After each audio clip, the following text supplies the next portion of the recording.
Alors, bonjour tout le monde. Bienvenue à ce moment partagé de la FADOC Région des Laurentides en collaboration avec InfoSect. Alors, je me présente, Virginie Monger, coordonnatrice à la FADOC des Laurentides, et je vais laisser les responsables et animateurs aujourd'hui de l'organisme InfoSect se présenter et continuer avec l'animation de la rencontre qui va durer à peu près 30-35 minutes. Bonjour, mon nom est Sarah-Michelle Vincent-Red. Je suis la directrice du comité des affaires juridiques d'InfoSect. Bonjour, je suis Mike Cropville, je suis le fondateur et directeur général d'InfoSect, un travail que je fais depuis 40 ans. On espère que vous avez eu l'occasion d'écouter la vidéo et si vous avez des questions, on est là pour ça. On est prêt à vous écouter et à vous offrir le maximum de réponses possibles. Donc, si vous avez des questions, on peut commencer dès maintenant, là, si vous êtes d'accord. Puis s'il y a certains points que vous voulez un peu éclaircir, qu'on a déjà abordés, bien, c'est aussi la bonne occasion de le faire. Donc, je vous laisse le moment de me poser des questions. Vous avez parlé du continuum. Ouais. Je comprends bien que d'un côté, il n'y a pas les méchants, puis de l'autre côté, les bons.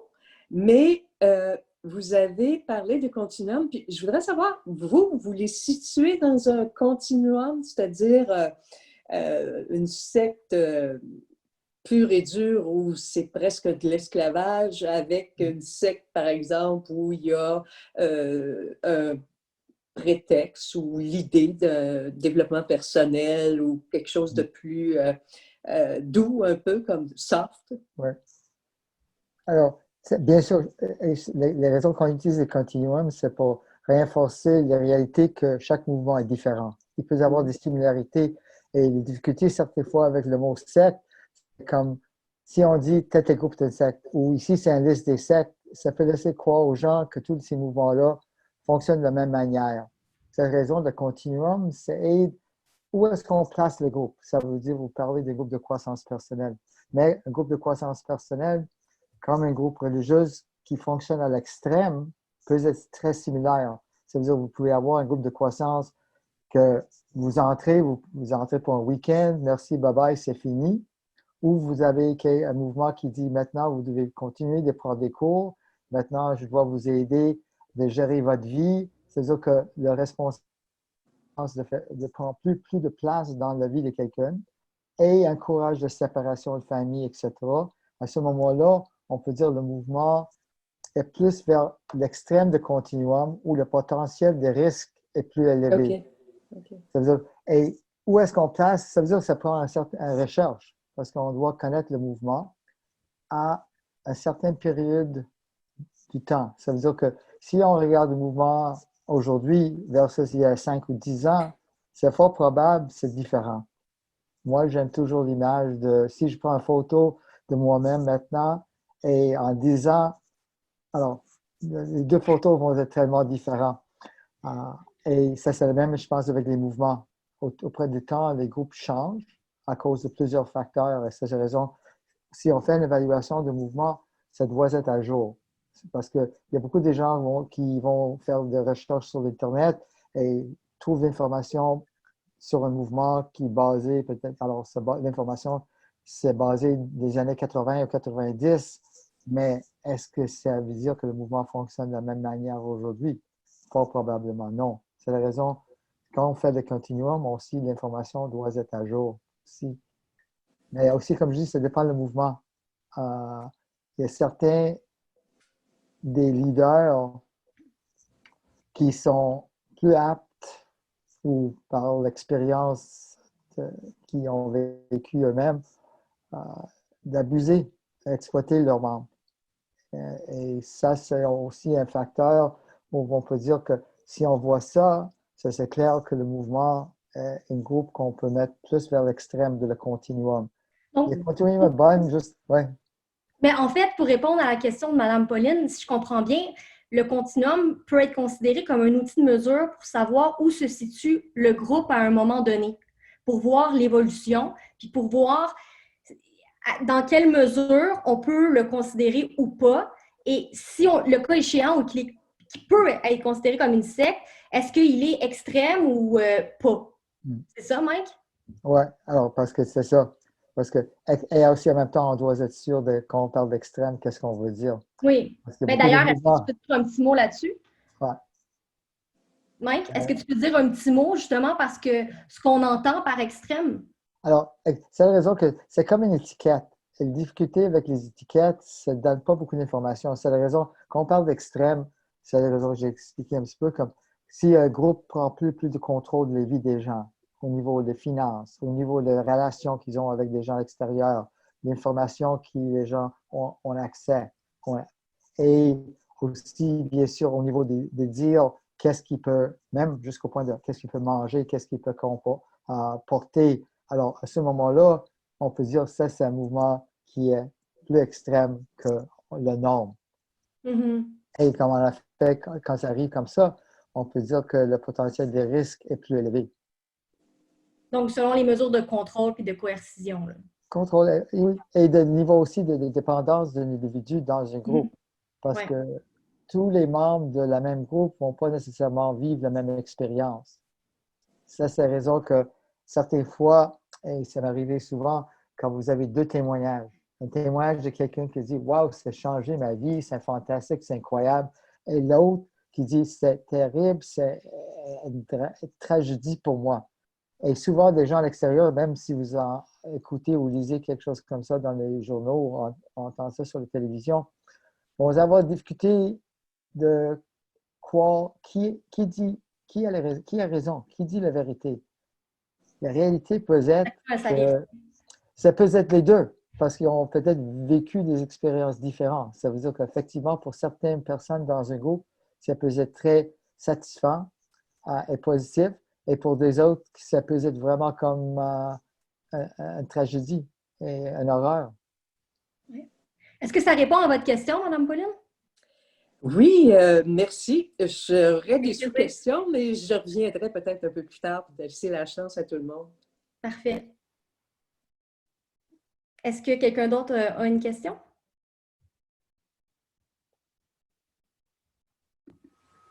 Oui. Oui, moi. Bonjour, Euh, Mme Grimard. Est-ce que c'est bon? Oui, Vous je vous m'entendez? entends Oui. bien. Oui. Euh, Moi, je considère qu'il y a deux personnes que je connais qui sont dans des sectes, et puis, dont une que je connais plus que l'autre.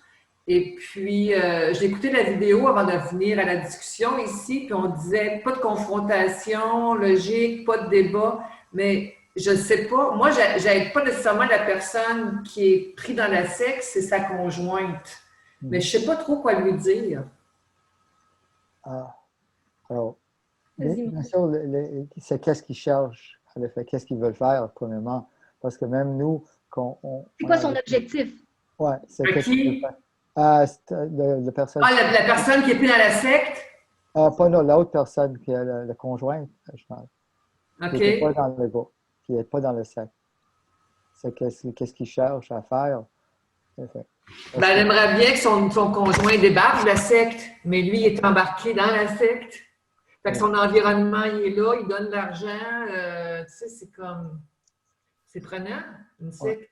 Alors, il y a pas, alors, bien sûr, je n'ai pas de réponse à parce que je ne connais pas la famille. En général, on encourage et n'importe quel conseil qu'on donne, et je pense que les autres donnent, c'est important pour la personne de se sentir confortable avec le conseil et capable de le mettre en pratique. Parce que ça ne donne pas grand-chose de faire quelque chose si, en effet, vous n'êtes pas confortable avec le conseil. Et en même temps, de toujours souvenir que c'est l'individu qui va vivre avec ses propres décisions. Mais au général, garde de communication, et comme vous avez noté dans la vidéo, on parlait de garder la communication au niveau émotionnel. Parce qu'en général, quelqu'un qui embarque dans un groupe embarque au niveau émotionnel. Il essaie de discuter ça au niveau logique et probablement il a déjà essayé. Normalement, ça tourne en rond. Ça ne donne pas grand-chose. Et indirectement, ça peut renforcer la croyance de cette personne-là qui est dans le groupe. Et c'est la raison que c'est une question de garde, de stratégie qu'il veut utiliser et quand serait un bon moment de le faire. Et c'est bien sûr, on base sur la communication juste parce que sans communication, c'est difficile de savoir qu'est-ce qui se passe. Mais chaque situation est différente et ça aussi dépend du mouvement et le groupe. Et aussi, ça dépend du niveau d'implication de cette personne Et est-ce que la personne est impliquée depuis longtemps? Est-ce qu'il y a des autres personnes qu'elle connaît qui sont dans le groupe, pas dans le groupe? Est-ce qu'il y a des autres membres de la famille qui ont contact avec cette personne? Quelle sorte de contact? Mais en général, c'est comment encourager une réflexion de la part de l'individu dépend sur plusieurs facteurs. Malheureusement, je n'ai pas une réponse simple sans Mais avoir disons que Mme Grimard souhaite savoir qu'est-ce qu'elle peut dire ou faire pour venir en aide du mieux qu'elle peut là, envers cette personne-là. Donc, pas celle qui est dans le groupe, mais celle qui est en couple avec la personne qui est dans le groupe. Alors, bien sûr, être là pour la personne, peut-être pas nécessairement suggérer quoi faire, mais de regarder qu'est-ce qu'il veut faire et qu'est-ce qu'il a déjà essayé et qu'est-ce que c'est donné. Bien sûr, s'il y a un autre facteur aussi, qu'est-ce qu'il lui est prêt de vivre avec? Est-ce qu'il y a aussi des enfants? Parce que ça complique l'affaire aussi. Alors, mais à ce moment-là, pour être là pour lui supporter dans ses démarches déjà, et aussi l'encourager peut-être de chercher de l'aide de l'extérieur, chercher de l'information. Bien sûr, il peut téléphoner chez nous, mais en même temps, de chercher de l'information et des ressources, des diverses ressources pour peut-être regarder qu'est-ce que c'est les options qu'il y a, qu'est-ce que c'est disponible pour lui. Et aussi, qu'est-ce qu'il est prêt de vivre avec. Et parce que certaines personnes, c'est difficile de vivre dans une situation comme ça. Et c'est difficile de dire quoi faire parce que la personne doit se sentir capable de continuer. Et dans certains cas, ils ne sont pas prêts de continuer. Donc, dans le fond, on pourrait comprendre que c'est de savoir, de poser à la personne en question qui est en couple, qu'est-ce qu'elle recherche dans cette relation-là, si ça comble ses besoins et quelles sont ses motivations de rester dans cette relation-là. C'est ça?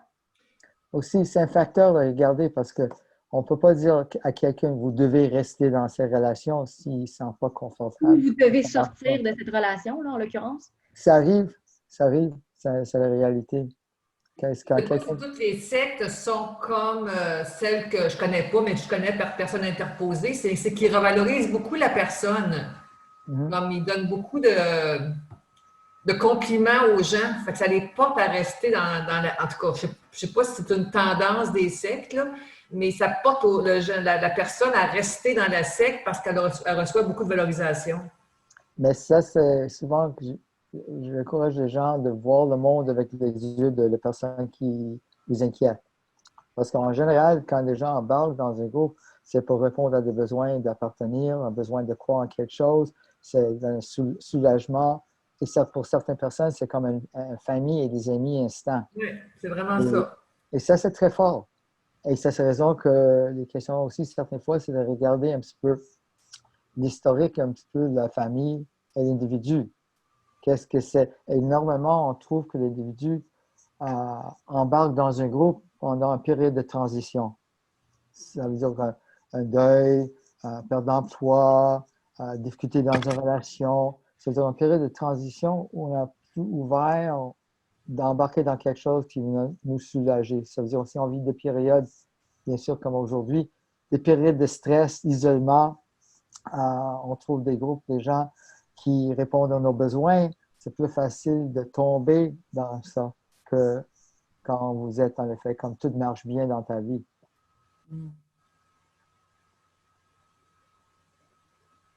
Et concrètement, est-ce qu'il y a d'autres conseils que tu peux proposer à Mme Grimard, Mike? Alors, je pense que la visibilité... En termes d'action, là. L'action, c'est comme d'être... Alors, bien sûr, comme ami, c'est plus difficile parce que vous ne pouvez pas vous impliquer directement, mais vous pouvez aider la personne peut-être de regarder les situations avec... et de regarder peut-être une autre approche. De regarder qu'est-ce qui est assez de faire et est-ce que ça a marché. Si ça n'a pas marché, d'encourager peut-être de trouver de d'autres façons de réagir avec la situation qu'il vit. Ou comment il peut combler ses besoins autrement, peut-être, là? Ça aussi, c'est comme dit chaque... Est-ce que ça répond à votre question, Mme Grimard? Oui, parce que je me dis, concrètement, là, je me dis, moi, mettons, parce qu'une demande que mon ami m'a faite, c'est que tu ne pourrais pas lui parler. Mais dans la présentation, c'est clair qu'on a dit pas de débat, pas de confrontation logique. Ça, moi, c'est quelque chose que je me sentirais capable de faire, mais ce n'est pas quelque chose qu'il faut faire. Mhm. Et qu'est-ce qui peut être fait? Ouais. Je comprends de parler à la personne puis demander. Mais, Il me semble qu'il ne me reste pas grand-chose, c'est juste ça. non, mais entrer dans un débat, normalement, ça ne marche pas. Ça veut dire des questions, vous pouvez le faire, mais si ça ne donne pas grand-chose, pourquoi le continuer? L'autre, c'est, certaines fois, c'est comme si vous connaissez la personne, l'approche qui se suggère, c'est vous êtes embarqué dans le groupe, comment vous avez découvert ce mouvement-là? Qu'est-ce que c'est, qu'est-ce qu'il dit? Qu'est-ce que c'est la croyance? Qu'est-ce que sont les règles? Évitez, comment dire, Il y a une les ouverture. phrases. Ouais. Il faut que la personne se sente à l'aise de continuer la relation avec vous et de vous donner de l'information. Parce que tant et surtout qu'il y a un lien de confiance, la relation continue et va pas se rompre soudainement, là. Okay. Et si la relation se coupe directement, là, ça pourrait devenir plus inquiétant, tu sais. Mais si vous maintenez la relation avec cette personne-là, en même, c'est pas considéré encore comme extrême, là. Non, mais en même temps, c'est comme dit, certaines fois, si on approche logiquement, une approche logique, qu'est-ce qui peut arriver aussi? Indirectement, vous renforcez la croyance de la personne. Si la personne croit, si c'est un groupe de croissance personnelle, vous n'êtes pas arrivé à le même niveau de conscience que moi-même. Déjà, si vous répondez de façon critique, alors, vous n'avez rien à dire, vous ne comprenez pas. Dans sa position, tu sais. Ouais.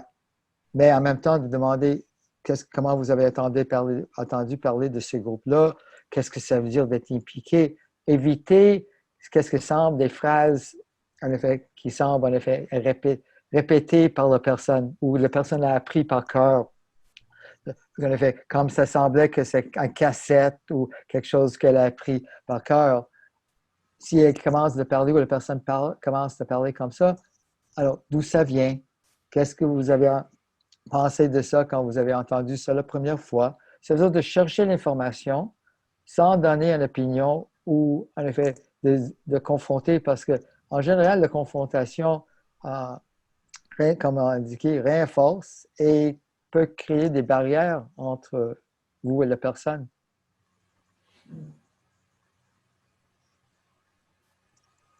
Merci. Merci à vous. Est-ce qu'il y a d'autres questions? Oui. Monsieur Jeff. J'essaie d'activer votre... Oui, voilà. Oups, c'est encore... Ouais. Deuxième tentative, Monsieur Jeff. Voilà. Ma question est dans le même sens que Madame Grimard. Est-ce que il y a des situations, est-ce que ça peut être bien d'être clair avec un individu, avec une personne, en lui disant clairement que nous, on pense qu'elle appartient à une secte? Dans le sens pas dans le sens de la confronter, mais dans le sens d'être honnête avec elle pour qu'elle sache notre point de vue de façon claire. Est-ce que ça peut être une bonne stratégie? Sauf que le mot secte aujourd'hui est un terme très péjoratif. Ça veut dire, si je vous dis, Jeff, vous êtes dans une secte, vous n'allez pas sûrement me dire, ah, merci, je ne savais pas ça, je vais le laisser tout de suite et chercher un autre mouvement. Ça veut dire que les questions, c'est comme il n'y a aucune personne avec qui j'ai travaillé pendant les 40 ans qui m'ont dit qu'ils ont joint un secte. Ils ont joint un groupe où ils ont rencontré des gens qui étaient très amiables, chaleureux, ils ont embarqué dans une organisation, etc. Quand ils quittent, après une mauvaise expérience, ils vont peut-être décrire leur expérience comme dans un secte. Mais quand ils sont dans le mouvement, alors, c'est clair, pour eux autres, ça peut être le groupe qui détient la vérité ou une connaissance spéciale ou qui est découvert un nouveau, en effet, technique, n'importe quoi. Pour eux autres, ce n'est pas un secte. Alors, être honnête, alors, je ne suis pas contre l'idée d'être honnête, mais je peux peut-être, ça me semble, si vous voulez dire ça à quelqu'un, c'est parce que vous êtes inquiète ou vous voyez quelque chose qui cause, en effet, des problèmes pour vous ou des autres. À ce moment-là, moi, je suggérais peut-être de dire, je suis inquiète parce que je vois peut-être un changement dramatique dans votre comportement ou il y a des choses que tu fais ou tu dis récemment qui m'a frappé et je ne sais pas d'où ça vient. Ça laisse la porte ouverte, mais ça démontre tout de suite que vous avez une inquiétude. Alors, lui peut dire peut-être, ah, il n'y a aucune raison d'être inquiète. Mais c'est comme quelqu'un me dit, alors si je vous dis, excusez-moi, si vous me dites que vous êtes heureuse et je dis, non, vous n'êtes pas heureuse. C'est un sentiment. Si vous dites que je suis inquiète, c'est parce que je me sens comme ça. D'où ça vient, c'est la raison que je vous pose des questions. OK. C'est moins confrontationnel. D'accord. Est-ce que ça répond à votre question, M. Jeff? Oui, tout à fait. Juste une autre, parce que qu'est-ce qui arrive souvent quand des gens posent cette question, ils disent, non, je ne suis pas dans un secte. L'autre mouvement, c'est un secte. Nous autres, on a la vérité. Mais je peux vous nommer des autres groupes qui sont des sectes. C'est la raison que c'est comme, c'est vite toujours, comme je dis, qu'est-ce que c'est la vraie nature de la raison pourquoi vous voulez dire quelque chose à quelqu'un. Et peut-être c'est mieux de parler, quand tu parles honnêtement, pourquoi vous êtes inquiète et pourquoi vous pensez que le groupe est clairement problématique pour la personne que vous connaissez. Est-ce que vous avez terminé, M. Jeff, ou vous avez une autre précision? Non, c'est beau. Oui, OK, parfait. Est-ce que quelqu'un d'autre a une question? Oui, Madame Lorraine. Peut-être juste activer votre micro. Oui, voilà. Bonjour, Madame Lorraine. Bonjour. J'ai une amie qui reste dans le bout de Québec. Moi, je suis dans les Laurentides. Puis, elle a beaucoup la théorie du complot, même avant le COVID, parce que tout était complot. Le 11-11, c'était organisé, en tout cas. Puis, elle passe son temps à m'envoyer sur Messenger des liens qui prouvent ce qu'elle dit, comme une lettre qu'un évêque a envoyée, en tout cas. Puis, ça me tanne. Puis, je ne veux pas nécessairement couper le lien, mais est-ce que j'ai dit une bonne fois ou je ne lis pas ses affaires? Parce que chaque fois que ça vient d'elle, je sais que c'est une affaire qui ne tient pas debout. Puis quand moi, j'ai des belles messages ou des belles choses, j'envoie, puis c'est ça. Fait que je me demandais, je n'ai pas le goût de couper le lien, mais ça me tanne. Fait que ma question, c'est qu'est-ce que je fais? Je continue comme ça ou… Alors, vous pouvez continuer comme ça, mais en même temps, juste pour vous dire, vous n'êtes pas seul. Depuis quelques mois, on reçoit énormément des demandes des personnes comme vous, qui connaissent des personnes dans votre situation, et comme plusieurs autres que je connais, c'est des gens qui ont déjà eu une certaine croyance avant, comme un peu anti-gouvernement, qui croyaient en différentes conspirations ou idées qu'on était contrôlé, etc. Il y a toutes sortes des idées et croyances qui existent. Mais ça devient, si on regarde ça un petit peu comme, l'exemple certaines fois que je donne, c'est qu'on regarde ça comme un petit peu comme une croyance religieuse, comme elle a découvert Dieu. Maintenant, elle est en train d'essayer de vous sauver votre âme. Okay? Et maintenant, elle vous envoie toutes sortes d'informations pour vous convaincre que vous êtes dans le monde des méchants ou le monde diabolique et maintenant, vous devez venir vers Dieu. C'est un petit peu la même chose. Sur un niveau, je regarde ça comme, alors c'est un ami qui essaie de vous convaincre que vous êtes en effet, et le terme que les autres utilisent souvent, brainwashé par l'État. Et j'essaie de vous convaincre en effet de la réalité et la vérité de ce qui se passe. D'embarquer dans des conspirations, de discuter logiquement, peut-être vous avez déjà découvert, ça ne marche pas. Elle va revenir probablement avec toutes sortes d'autres documents et vidéos qui renforcent, regarde ça.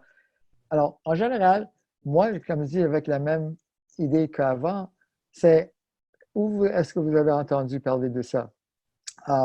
Si vous voulez, et c'est clair, ça dépend, est-ce que vous voulez vraiment embarquer avec cette approche-là en posant des questions, qui sont ces gens-là, basées sur quelle information? Est-ce qu'il y a des gens qui ont un point de vue sur cette information qui a un point de vue contraire? Est-ce que tout ce que vous m'avez envoyé, c'est des choses que vous croyez, vous avez cru tout de suite? Est-ce qu'il y a des choses que vous êtes envoyées par des autres que vous ne croyez pas? Qu'est-ce que c'est? Ça veut dire que si vous ne présentez pas votre point de vue, ça peut ouvrir peut-être un discours différent. Mais je ne connais pas votre ami. Pour les gens, certaines fois, qui tombent dans ça aujourd'hui, ça peut être très soulageant pour croire en ces choses-là. Ouais, parce qu'il y a beaucoup de gens qui vivent un petit peu de stress, beaucoup de stress, peur aussi. Et maintenant, la croyance qui est une croyance assez simple, en effet, tu donnes des réponses. Maintenant, je sais pas qu'est-ce qui se passe et pourquoi. Et en même temps, avant, je ne sentais pas d'avoir pouvoir dans ma vie. Maintenant, j'ai le pouvoir parce que j'ai découvert, en effet, les secrets. Et qu'est-ce qui arrive? Ça veut dire que je me sens comme spécial, élu. Et c'est la raison aussi, certaines fois, ça peut être fatigant avec un croyant comme ça parce que elle ou des croyants comme ça ont toujours raison. OK. Vous n'avez jamais raison. En effet. Et même si vous allez parler ou dire certaines choses, elle peut-être va dire oui, Lorraine, mais Ouais. vous n'avez pas raison. Oui, Lorraine, mais ici, c'est l'information qui démontre l'autre chose. Ça veut dire, vous voyez, c'est le même avec l'autre question un petit peu. D'essayer d'aborder ça au niveau logique avec un croyant, c'est comme, en effet, je pense que j'ai mentionné ça un petit peu dans la vidéo aussi, c'est comme de dire, en effet, vous êtes en relation amoureuse avec quelqu'un, je suis votre meilleur ami. On a tout entendu parler l'expression tomber en amour, l'amour est aveugle. Maintenant, je vous dis, Lorraine, tu as tombé en amour avec ce gars-là, c'est un fraudeur, c'est un manipulateur. Qu'est-ce que tu fais avec lui? Et tu vas me dire, ah, Mike, je ne savais pas ça, je vais le laisser tomber tout de suite et chercher un autre gars. C'est un petit peu de voir ça, que quelqu'un embarqué au niveau émotionnel va avoir toujours les raisons ou l'explication si vous essayez de les approcher au niveau logique ou pratique. Mais c'est aussi dépend de vous, jusqu'à quel point vous voulez entrer tout le temps dans une discussion de le même sujet. Mais comme vous faites, je pense exactement qu'est-ce que je suggère aussi. De temps en temps, d'envoyer des choses que je pensais de vous. Ici, c'est certaines choses que je pensais que tu vas trouver intéressantes. Je t'aime, à bientôt, bye bye. Certaines fois, garde le contact, certaines fois, une expression moins est plus. Certaines fois, si on dit moins, c'est mieux. Assez. C'est mieux, OK, ouais. Ouais. OK, super, merci. Est-ce que d'autres personnes ont des questions? Oui, Madame Pauline. Attendez un instant. OK. Oups. Bon. Ouais, à la place d'allumer son micro, je pense que. OK. Donc là, ça serait le. Oui, voilà. OK. Bonjour, Madame Pauline. On a beaucoup entendu parler des mouvements comme QAnon, puis beaucoup de dérives, puis de dérivés aussi là, de ce mouvement-là. Est-ce que vous pouvez dire le fondement de ça, en dehors d'être anti à peu près tout et pro-armes, c'est lequel? Qu'est-ce qui peut inciter quelqu'un à se joindre à ce groupe-là? Alors, je pense qu'on parle de QAnon, souvent c'est comme un effet, comme un nom qu'on ajoute à différentes conspirations. Parce qu'il y a beaucoup de gens qui croient, comme je dis, il y a des gens qui sont anti-vaccines ou qui croient que la Terre est plate. Alors, certaines fois, ils sont regroupés dans le même, ils sont des croyants en QAnon. Je pense qu'il y a toutes différentes sortes de croyances. Certains, bien sûr, il y a plusieurs qui prédatent le COVID. Et je pense, si on regarde même la question d'anti-vaccine et les anti-masques, j'ai vu un article récemment qui parlait de la pandémie en 1918. Et c'est des images et des manifestations. C'est encore de part du gouvernement. Je crois à la base que ça démontre vraiment un manque de confiance en le système. C'est-à-dire, si on ne croit pas à nos politiciens, ou si on manque de confiance en des organisations et des établissements traditionnels, ça ouvre la porte de croire qu'il y a toujours quelque chose en arrière. Aujourd'hui, si on pose des questions même, est-ce que vous croyez que tous les politiciens sont en...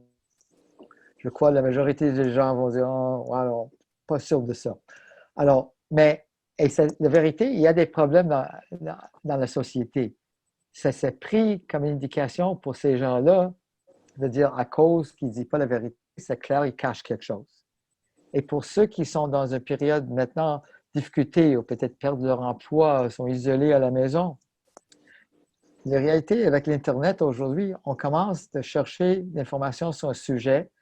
Si on tombe sur quelque chose qui dit que ce n'est pas vrai, avec les algorithmes ou avec les façons que l'Internet fonctionne, vous allez toujours trouver l'information qui donne confirmation à votre croyance ou vos idées.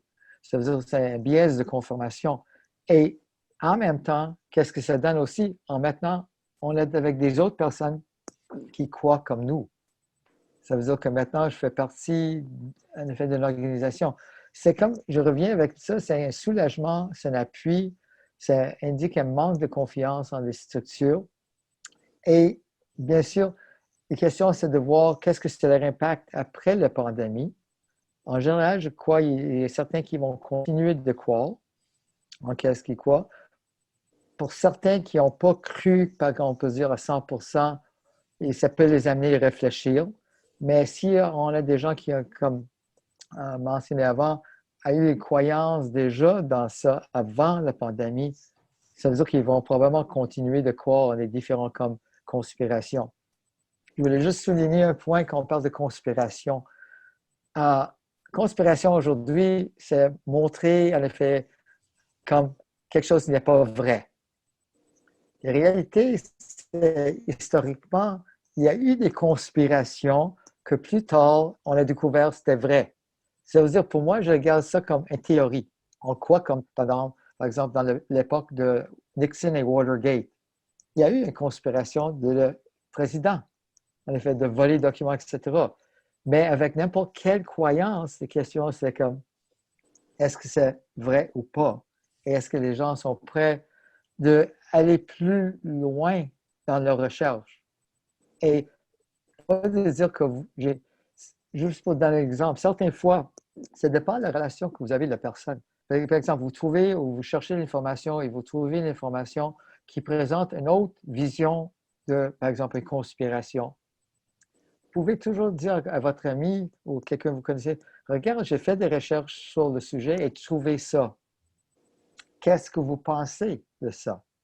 Ça ne veut pas déclarer, regarde, j'ai trouvé quelque chose qui démontre l'autre côté, et qu'est-ce que vous croyez pas vrai, mais j'ai trouvé ça, qu'est-ce que vous pensez? Je peux vous presque garantir, la personne va dire, ah, c'est pas vrai, c'est tout des mensonges.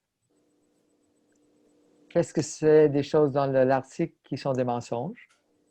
Et moi, je suis prêt, peut-être on peut faire des recherches, on peut savoir qu'est-ce que supposément c'est un mensonge. C'est-à-dire comment encourager peut-être la personne d'aller avec vous en recherche pour chercher, en effet, des différentes perspectives sans présenter votre point de vue. C'est pour encourager peut-être la réflexion et aussi pour donner à la personne la chance de peut-être admettre que, OK, peut-être je ne suis pas sûr à 100%. Il n'y a personne qui va admettre une erreur si nous sommes confrontés. C'est parce que je pense que la réponse naturelle, c'est de se défendre et de réagir contre les attaques. Mais si je ne sens pas attaquer ou confronter, plus facile de dire, peut-être intéressant. Et ça peut amener à une réflexion. Mais à la base, c'est toujours ça répond à quel besoin et comment ça aide la personne présentement. Parce que sinon, la personne ne resterait pas dans leurs croyances ou leurs idées. C'est une longue réponse pour une question. Est-ce que ça répond à votre question, Mme Pauline? Oui, je le disais aussi dans ma question que je suis consciente que ça a un impact partout, puis que peut-être qu'à la base, les gens qui adhèrent à ce mouvement-là ne sont pas si nombreux qu'on pense. C'est juste d'autres groupes qui se sont greffés. Là. Alors, c'est ça. Et aussi, en même temps, c'est avec des différents... C'est comme on a fait, je vais pas donner un exemple, il y a beaucoup de différents mouvements d'extrême droite. Et souvent, on parle du nombre de personnes impliquées, mais les recherches démontrent que certaines personnes sont membres de plusieurs groupes. Ça veut dire qu'ils vont être comptés plusieurs fois, même que c'est juste une personne. Et le fait qu'il y a beaucoup de discussions, qu'on parle beaucoup d'un sujet comme le QAnon, c'est pas clair combien de personnes croient en ça. mais c'est assez important, je pense, que ça doit être pris au sérieux. Et ça n'indique pas que tout le monde croit à l'extrême. Juste certaines personnes qui vont être anti-masques parce que les autres, dans leur pensée, c'est le choix. Je ne suis pas impliqué, je ne crois pas en effet en d'autres choses, mais moi, je suis, par exemple, certaines personnes qui sont juste anti-vaccins, ils étaient anti-vaccins avant. Ils pas nécessairement vont embarquer dans des autres croyances ou conspirations. Ça veut dire que ça devient difficile, mais malheureusement, ils sont tous mis dans le même panier aujourd'hui. En effet, comme à cause qu'ils ont anti-vaccins, anti-masques, le terre est plate, il y a des êtres humains qui sont des reptiles, il y a en effet, des politiciens en effet, qui sont des pédophiles. Alors, vous avez différentes croyances, mais ils sont souvent mis sur le titre QAnon. Et pas nécessairement le cas. Mike, tantôt, tu disais que ça pouvait être intéressant avec un ami ou un proche d'aller s'informer puis de regarder ensemble là, en faisant l'exercice de rechercher sur le groupe ou l'organisation en tant que telle. Est-ce que tu peux nous nommer quelques endroits que tu suggères justement pour s'informer ou centres de documentation ou comment on peut se procurer l'information? Alors, bien sûr, on détient un des plus grands centres en Amérique du Nord sur le sujet. Malheureusement, vous ne pouvez pas le visiter aujourd'hui. On est capable de chercher l'information et souvent l'envoyer par... Là, tu parles d'InfoSec, là. D'InfoSec, oui. Mais mis à part InfoSec, oui. Oui, mais il y a aussi des différentes organisations qui parlent, par exemple, si on parle de phénomènes de conspiration, il y a différentes organisations, on peut vous les référer aussi, qui peuvent détenir l'information. Mais l'information, c'est aussi quelque chose qui est délicat parce que c'est quand est-ce qu'on présente l'information ou présente quelque chose à quelqu'un. Si, utilisant l'exemple de la relation amoureuse, si les personnes sont dans la période de lune de miel, c'est probablement mieux d'attendre. Parce que dans la vie d'un croyant, et je vois ça comme soit que c'est religieuse et autres, il y a des hauts et des bas. Ça veut dire qu'il y a des jours que, wow, je suis tellement comme convaincu, elle a fait énergisé, et ce n'est pas nécessairement le bon moment.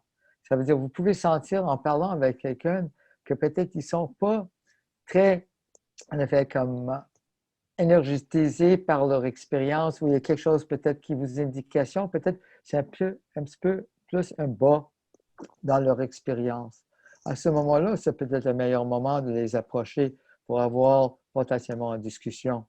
Ça veut dire que c'est vraiment une question de timing et c'est difficile pour quelqu'un comme moi même de dire quand. Si vous connaissez la personne, vous saurez peut-être avoir une idée quand c'est le bon moment. Ça, en effet, avec la garde de contact avec la personne, peut être en effet une démarche plus simple pour la personne. Mais je reviens, il n'y a pas de recette simple ou magique parce qu'il y a tellement beaucoup de facteurs qui arrivent dans ça. Je ne vais même pas brocher la personne qui est dans le groupe. Est-ce que toute la famille est dans le même groupe? Est-ce qu'elle est née dans le groupe? Alors, qu'est-ce qu'elle a vécu? Est-ce qu'elle a une vie intérieure ou pas avant qu'elle embarque dans le groupe? Il y avait pas mal de questions. Je pense que le plus important, et je reviens sur ça, c'est en général, on encourage toujours garder la communication, pas embarquer dans des confrontations. Alors, bien sûr, comme je dis, conseil, vous pouvez faire ce que vous voulez. La question toujours, c'est qu'est-ce que c'est votre but? Est-ce que le but est faisable? Et sinon, pourquoi le faire? Si c'est faisable, quelle sorte de stratégie est-ce que vous voulez faire ou est-ce que vous êtes en train de faire pour arriver à ce but-là? Et en général, confrontation ne marche pas. Mais en général, si on regarde pourquoi souvent les gens ont quitté, c'est parce qu'ils ont souvent eu l'appui de l'extérieur, des gens qui étaient toujours là. Monsieur Kropveld, voulez-vous répéter le numéro InfoSec pour qu'on l'ait en tête? Notre numéro de téléphone, c'est le 514-274-2333. Mais c'est aussi plus facile. Peut-être le répéter, Mike. Peut-être le répéter. Mais on peut le répéter ou on peut dire facilement. Regardez InfoSec sur l'Internet, notre page web. C'est InfoSec, il n'y a pas de S à la fin de sect, c'est singulier. Ça veut dire c'est InfoSec. Et sur notre site web, c'est l'adresse, notre courriel. la façon que vous pouvez me rejoindre ou nous Et le rejoindre. site est en construction, par contre. Ah, mais l'ancien est déjà là. C'est le nouveau Oui, l'ancien est en encore là. construction qui va venir Ah, bientôt. très bonne information. Merci beaucoup. C'est un moment partagé avec vous, privilégié. Merci de votre générosité. Puis, mesdames, messieurs, les participants, c'était vraiment très dynamique grâce à vos interactions. Donc, sur ce, on vous souhaite une excellente fin de journée, tout le monde. Oui. Merci beaucoup. Merci à tous. Oui, Merci. merci. Bye. Ouais.